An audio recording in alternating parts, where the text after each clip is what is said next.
I am a happy man. It's been a long and difficult road to this day. I've heard one of the staff people compare passing the farm bill to passing a kidney stone. Never having done that, but I can still appreciate the analogy. But today, as chair of the Senate House Conference Committee on the Farm Bill, I'm happy to announce that the principal farm bill negotiators have produced a final conference agreement on the Food, Conservation, and Energy Act of 2008. This is a strong, bipartisan farm bill that benefits every American from Cumming, Iowa, population 162, to New York City, population 8 million. The bill provides a strong safety net, so it's good for our farmers and ranchers. Consumers will like it because it increases farmers' markets and ensures a safe, dependable supply of high-quality food. For low-income Americans, it ensures nutrition needs are met. And for school children, it increases their access to fresh fruits and vegetables. And as production increases, the Farm Bill will ensure that our precious natural resources are protected. The final Farm Bill Conference report significantly reforms traditional farm support programs. We impose caps on the level of farm income with an adjusted gross income test for those participating in commodity programs. It improves transparency and accountability by rebalancing target prices and loan rates for existing commodities and making farm program payments directly attributed to individuals. And the 3ND rule is eliminated. The conference report includes a new option for farmers, beginning with next year's crop year, to choose to participate in a state-level revenue protection system. At a time of economic downturn and rapidly rising food prices for food staples, millions of low-income Americans have joined the ranks of the hungry and the food insecure. For that reason, all of the new money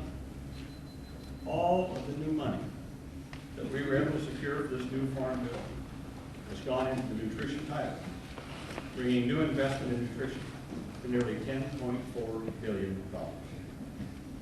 This new funding will reform and strengthen federal nutrition assistance. We invest $5.4 billion over the next 10 years to stop the erosion of food stamp benefits, and we index those, both of those, the standard deduction and the asset level, we index that for inflation.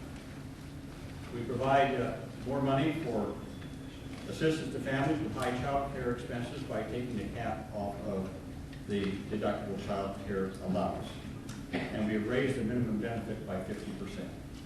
And we have also increased the amount of money going for our food banks by $1.2 billion. We also provide $1 billion in new funding over the next 10 years to expand the fresh fruit and vegetable snack program in schools. When fully implemented, this very popular program will serve nearly all children attending the poorest elementary schools, in which 80% or more of the kids are in free and reduced price lines. To meet the soaring worldwide demand for food and energy crops, millions of new acres are going to be brought into production, a lot of it environmentally fragile land. To address this challenge, we authorized $4.4 billion in additional funds for the Environmental Quality Incentives Program and the Conservation Stewardship Program. Over the next 10 years, those two programs alone will come to more than $27.7 billion.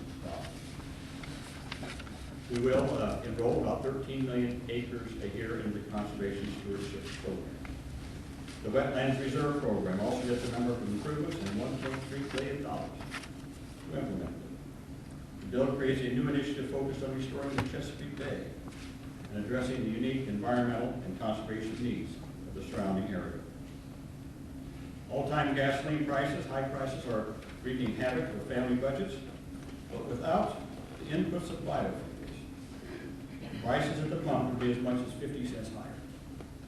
The new farm bill will dramatically ramp up agricultural sector's capacity to produce clean, renewable energy. Significantly, it provides more than $1 billion to expand the supply of biofuels made from biomass and crop byproducts other than grain. We also provide 2 new titles in this farm bill for livestock and specialty crops. Organic agriculture is one of the fastest growing parts of agriculture, but producers have had tremendous obstacles in becoming organic farmers in transition. This farm bill addresses those issues. We also provide $1 billion for specialty crops, investing more in specialty crops than any previous farm bill ever passed by Congress. So finally, I just say that this is a bill that should pass with large margins in both houses. In addition, this bill goes, I believe, much more than halfway to accommodate the President's wishes and concerns. It's a bill that I hope he will sign. Let me just say the conference agreement that we have today would not have been possible had it not been the determination and goodwill of my friends and colleagues who are here with me today. I especially want to thank my ranking member, Senator Chambliss. He was chair when we started this whole thing. Before the last election we got going. He has been a great partner in working to get this bill done. I also want to thank my colleague on the House side, Chairman Peterson, whose knowledge of agriculture is encyclopedic, and who has just been a great friend and a great partner working through this. I would say the same also for Congressman Goodlatte. He's been a great partner in working through all of these issues. These have been long and tough negotiations. I would also thank the two chairmen of our funding source, the chairman of the Ways and Means Committee, Congressman Rangel, and the chairman of our Finance Committee, Senator Wallace, who have just been, again, great in helping us work through this and getting us the needed funds. I want to also thank Senator Conrad for his great help as chairman of the Budget Committee. Again, if Chairman Peterson has an encyclopedic knowledge of farm programs, there's no one that knows the numbers better than Senator Conrad from North Dakota. And of course, this is a lot about numbers, and so it was just great to have by our side through all these negotiations, having Congressman Pomeroy representing the Ways and Means Committee in all of our negotiations, Senator Lincoln from Arkansas, a very valuable member of our committee who has been with us through all this, and of course Senator Stabenow, who's very happy about all the specialty crops that we put in this bill. It's been a great effort. I tell you, I have great partners up here. This is a bipartisan bill. It's multi-regional, and I hope it gets an overwhelming vote in the House and Senate.